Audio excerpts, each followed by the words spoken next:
नमस्कार। आज हम लोग संचयन का दूसरा पाठ सपनों के से दिन पढ़ेंगे। सपनों के से दिन सपने जैसे वास्तविकता नहीं। हर व्यक्ति के जीवन में कुछ समय, कुछ घड़ियां ऐसी होती हैं जो उसे पूरे जीवन प्रभावित करती रहती हैं, आकर्षित करती रहती हैं। हर मनुष्य के जीवन की बाल्यावस्था, बचपन ऐसी ही होती है जहां हम निश्चिंत रहते हैं, कोई बोझ नहीं है और जो मन में आता है वो करते हैं। लेखक गुरदयाल सिंह कहते हैं कि जब मैं बच्चा छोटा था तो उस समय हम सारे बच्चे सामान्य तरह के थे, खेलने में ज्यादा रुचि रखते थे और बाकी पढ़ाई के लिए न घर से कोई दबाव था और न विद्यालय में दबाव हुआ करता था। सारे बच्चे एक जैसे थे, फटे पुराने कपड़े पहने हुए, खेलते हर समय खेलते रहना। चोट लग गई कोई बात नहीं, और उस समय परिवार के लोगों का भी हमारी चोट लगने से उनको इलाज करने की याद नहीं आती थी, बल्कि पिटाई करते थे कि ऐसी चोट तुमने क्यों लगाई। ये बाद में समझ में आया कि बच्चों को खेलना क्यों अच्छा लगता है, कि पिटाई होने पर भी चले आते हैं। लेखक के साथ के सारे बच्चे वहीं आसपास के मोहल्ले के थे, लेकिन उनमें ज्यादातर गांव से आकर बसे थे। सबकी आदतें एक जैसी, खेलना, पढ़ाई में रुचि न होना। किसी के माता पिता ने बहुत ज्यादा दबाव नहीं दिया कि तुम्हें स्कूल जाना है। वो लोग कहते भी थे हमें क्या करना है, हमें कौन सा अपने बच्चे को तहसीलदार बनवाना है, बस ज्यादा से ज्यादा घनश्याम दास की दुकान पे जाकर के वहां पर वही खाता लिखा करेंगे, बस मुनीमी का काम ही तो सीखना है। इतना सीख गए, बहुत कुछ हो गया। लेकिन पढ़ाई किस तरह से ये लोग करते थे, ये हमें इस पाठ में हम आगे बढ़ेंगे। सारे बच्चे खेलते थे, एक दूसरे की भाषा बहुत समझ में नहीं आती थी, जो कि राजस्थान हरियाणा के आसपास से थे, लेकिन जब खेलते थे तो जो भी निर्देश दिया जाता था वो सारे बच्चे समझ जाते थे। ये बच्चे, लेखक कहते हैं कि आज भी मुझे याद आता है कि मुझे अपना स्कूल याद आता है, तो मुझे स्कूल से ज्यादा उस पर लगे हुए पौधे याद आते हैं, फूल याद आते हैं जो कितने अच्छे थे। और हम लोग क्या करते थे, फूल तोड़ते थे और कुछ नहीं तो वो फूल खाने लगाते थे। अगली क्लास में आ गए तो खुशी मिलती थी कि हम एक क्लास आगे बढ़ गए, लेकिन पुरानी कॉपी किताबें डर लगती थी कि फिर वही होगा। और सबसे ज्यादा डर लगता था उन मास्टर से जो अगली कक्षा में भी वही पढ़ाते थे, क्योंकि पढ़ाने से ज्यादा पिटाई करने में उन सबकी रुचि थी और यही उन्हें पसंद आता। स्कूल में 1-1.5 महीना सत्र के प्रारंभ में पढ़ाई हुई, फिर 1.5-2 महीने की छुट्टियां हो गई और ज्यादातर ये लोग अपनी नानी के घर जाते थे। नानी बहुत ख्याल रखती थी, अच्छे से खाना खिलाना, बात करना, और साथ ही साथ नानी अपने पोतों से भी यही कहती थी इनकी तरह बनो, क्योंकि ये ऐसे अच्छे से बात करते। काम इनका ये था कि लोग खेलते गए, नंगी बदन, नंगे शरीर रेत पर लेटे और वहां से आकर के एक तालाब में छलांग लगा दी, फिर साफ किया, फिर रेत में लेटे, यही काम बार बार करते रहते थे। कभी कभी भैंस के सींग या दुम पकड़कर पानी में पार भी करते थे। इस प्रकार छुट्टियां निकल गई। अब जब स्कूल कम रहा, नजदीक आ रहा है, स्कूल खुलने का समय कम रहा, तो इनको लगता था अब क्या होगा, अब पिटाई होगी।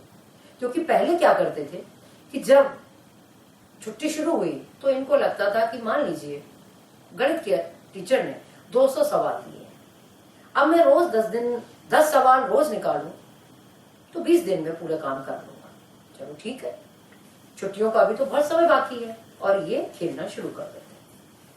जब इनको लगता कि अब तो करीब करीब 15 दिन रह गए, तो फिर सोचते क्यों नहीं हम एक दिन में सवालों की संख्या ज्यादा कर लेंगे, 10 क्या 15 सवाल निकाल लेंगे, आसानी से काम कर लें। फिर खेलना शुरू हो जाते और धीरे धीरे करते हुए दिन कम होते जाते थे, खेलना बढ़ रहा है, होमवर्क वहीं पड़ा हुआ है, और फिर इनको मुश्किल लगता। इनमें से कुछ बच्चे ऐसे भी थे जिनको लगता था क्यों पढ़ाई करें, अच्छा है स्कूल जाएंगे और स्कूल में जाकर टीचर हमारी पिटाई करेगा, तो टीचर के द्वारा पिटना सस्ता सौदा है। इन बच्चों में एक लड़का था ओमा। ये लोग कहते हैं ओमा जैसा लड़का दूसरा नहीं होगा। उसकी बातें, गालियां, मार पिटाई करने का तरीका, उसकी शक्ल सूरत सबसे अलग थी। लेखक ने कहा ऐसा लगता था जैसे बिल्ली के माथे पर तरबूज रख दिया हो। बड़े सिर में नारियल की सी आंखों वाला बंदरिया के बच्चे जैसा चेहरा था उसका। और खास बात, वो लड़ाई हाथ पैरों से नहीं करता था, सांड की भांति फुंकारता और झुककर किसी की पेट या छाती में कस के मारता था। लड़के पीड़ा से चिल्लाने लगते थे। इसलिए सिर से टक्कर मारने के कारण उसका नाम रखा गया रेल बुम्बा। इंजन की भांति वो बड़ा भयंकर था। तो हमें ओमा की विशेषताएं भी याद करें। इनका स्कूल छोटा था, करीब 9 कमरे थे, एच की तरह बने हुए थे। दाईं ओर पहला कमरा हेडमास्टर मदन मोहन शर्मा जी का था। जब भी प्रेयर होती सारे बच्चे लाइन में खड़े होते और उनको देख करके वो प्रसन्न हो जाते। वहीं पर एक और टीचर थे, पीटी टीचर थे, मास्टर प्रीतम चंद। लड़के उनको पीटी टीचर ही कहते थे। उनका काम ये था कि कौन बच्चा लाइन में नहीं है ये उनको देखना है, और घुड़की करते थे, डांटते थे, जूतों के नोक से मारते थे। तो ये बच्चों ने खाल खींचने वाला मुहावरा देखा कि पीटी टीचर कैसे बच्चों की खाल खींचते थे।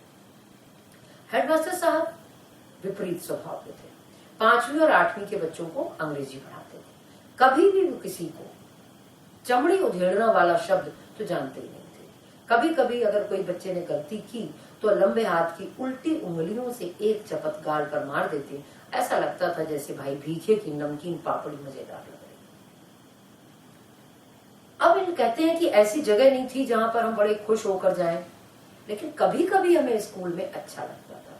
और वो स्थिति थी जब पीटी टीचर स्काउटिंग का अभ्यास करवाते, नीली पीली झंडियां हाथ में लेकर 1 2 3 गिनते और हम लोग मार्च पास करते थे। एक सी धुली वर्दी पहनते थे, गले में रुमाल लटका हुआ है। और जब हम बढ़िया पीटी करते तो वो हमें मार्च पास अच्छी करते तो वो कहते थे शाबाश, कहते वेल बिगन अगेन 1 2 3 3 2। और उस वक्त ये शाबाशी हमें ऐसी लगती थी मानो हमने कोई मेडल जीत लिया हो। पूरे साल कोई टीचर नोटबुक में गुड लिखता रहे, वो उतनी आनंद खुशी नहीं मिलती थी जो खुशी पीटी टीचर ने एक बार हमें शाबाश बोल दिया। यहाँ ये समझ में आ रहा है हर बच्चे को पिटाई, शारीरिक दंड पसंद नहीं आता, प्रशंसा पसंद आती। तो शिक्षा देने का तरीका मारपीट के बजाय प्यार से समझाना भी हो सकता है। यही इस पाठ का मुख्य उद्देश्य है। अब जब अगली क्लास में हम आते थे तो पुरानी किताबें मिलती। होता क्या था कि हेडमास्टर साहब जी कहीं पढ़ाने जाते थे, वो अमीर लोग थे और उनका लड़का 1 साल आगे था, उसकी किताबें मुझे पुरानी मिल जाती थी। और यही एक बड़ा कारण था कि लेखक कह रहे हैं कि मैंने पढ़ाई शुरू कर दी और लगातार पढ़ते रहे। इनके ननिहाल और इनके दादा के गांव में सबसे ज्यादा यही पढ़े लिखे लोग थे। कह रहे इतना सब कुछ होने के बाद भी कभी भी मुझे अच्छा नहीं लगा, स्कूल जाने का मन नहीं करा। उसका सबसे बड़ा कारण यही था कि वो टीचर हमेशा चमड़ी उधेड़ने को तैयार रहते थे। लेकिन स्कूल जब भी अच्छा लगा स्काउट की वजह से, स्काउट की परेड की वजह से। दूसरे विश्व युद्ध का ये समय था, ये जहाँ नाभा रियासत में थे, उसके राजा को अंग्रेजों ने 1923 में गिरफ्तार कर लिया था। राजा का बेटा अभी पढ़ रहा था, इसलिए हमारे देसी रियासत में भी अंग्रेजों का ही चलता था। राजा के न रहते हुए अंग्रेज हमारी रियासत के गांव से जबरन भर्ती नहीं कर पाया था। लोगों को फौज में भर्ती करने के लिए जब अफसर आते तो वो एक गाना गाते थे, भर्ती हो जा रे रंगरूट, भर्ती हो जा रे, अठे मिले से टूटे लीतर, उठे मिलेंदे बूट। यहाँ तुम फटे पुराने जूते टूटे फूटे पहनोगे, अगर फौज में चले जाओगे तो तुम्हें बूट पहनने को मिलेंगे। अठे पहन से फटे पुराने, उठे मिलेंगे सूट। यहाँ फटे पुराने कपड़े पहनोगे और फौज में चले जाओगे तो तुम्हें बढ़िया सूट पहनने को मिलेगा, इसलिए आ जाओ। और इन्हीं गानों से प्रेरित होकर कुछ नौजवान भर्ती हो जाते थे। हम लोग भी जब परेड करते थे तो हमें लगता था कि हम फौजी जवान से कम नहीं। ये परेड कराने वाले मास्टर प्रीतम चंद बहुत ही क्रोधी, गुस्सेबाज से दिखते थे। ठेगना कद, दुबला पतला शरीर, तेज बाज जैसी आंखें, खाकी वर्दी, चमड़े के चौड़े पंजे वाले बूट, उनसे डर लगता था। मास्टर प्रीतम चंद से डरना स्वाभाविक था। डरना तो ठीक है, लेकिन बच्चे उनसे नफरत करते थे। कारण मारपीट। उस दिनों में पहले से वो चौथी क्लास को फारसी पढ़ाने लगे। ये लोग उर्दू तो पढ़ते थे लेकिन फारसी इनको नहीं आती थी। एक दिन उन्होंने एक शब्द रूप याद करने को कहा और बोले कल इसी घंटे में हम सुनेंगे। कोशिश की, बार बार याद किया, लेकिन 2 ही 3 लड़के थे जो लगभग आधा रूप शब्द रूप याद कर पाए। और जब नहीं सुना पाए तो मास्टर जी ने सबसे कहा कान पकड़ो। बच्चों ने झुककर कान पकड़े, टांग के पीछे से बाहें निकालकर मुर्गा बनते हुए कान पकड़े और पीटी टीचर ने कहा पीठ ऊंची करो, और धीरे धीरे वो डांट देने, पिटाई देना, पनिशमेंट देने की तैयारी कर रहे थे। इसी बीच में बच्चों की पिटाई हो रही है।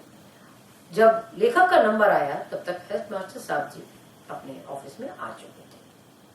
वो स्कूल की तरफ आ रहे थे। उन्होंने देखा, पहली बार देखा कि पीटी टीचर किस तरह से बच्चों को डांट रहे हैं, और उन्होंने डांटते हुए रोका और बताया उनको भी इस तरह से बच्चों को पढ़ना नहीं आता। अब शर्मा जी गुस्से में थे और वहीं से अपने दफ्तर में चले गए। इसके बाद कई दिन तक प्रीतम चंद आए नहीं, तो समझ में आया, लोगों का मानना था कि हेडमास्टर साहब जी ने उनको निलंबित करने का आदेश भेज दिया, जो राजधानी नाभा वहां, और वहां के जो शिक्षा विभाग के डायरेक्टर हैं वो जब तक उस पर साइन नहीं करेंगे तब तक अभी निलंबित नहीं किया गया।